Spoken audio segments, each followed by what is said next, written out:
প্রিয় কৃষক ভাই, ভুট্টার কাটুই পোকার জন্য কৃষক ভাইরা অতিষ্ঠ।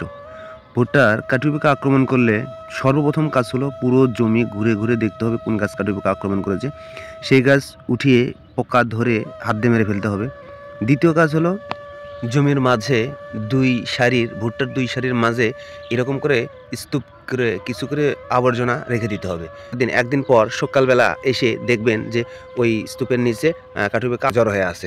ওগুলো হাত দিয়ে ধরে আবার মেরে ফেলতে হবে।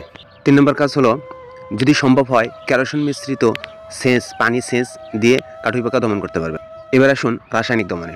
অতিরিক্ত পরিমাণে যদি বেশি আক্রমণ করে থাকে তাহলে কাঠুই পোকার জন্য ল্যামরাস সাহেলোথিন গ্রুপের কীটনাশক যে কোনো ভালো কোম্পানির ঔষধ প্রতি লিটার পানিতে 1.5 মিলি হারে মিক্সড করে স্প্রে করে দেবেন। এর সাথে অ্যামামেকটিন ব্যানজয়েড গ্রুপের কীটনাশক প্রতি লিটার পানিতে 1 গ্রাম হারে দুটি একত্রে মিক্সড করে একদম সন্ধ্যার দিকে লাইট দিয়ে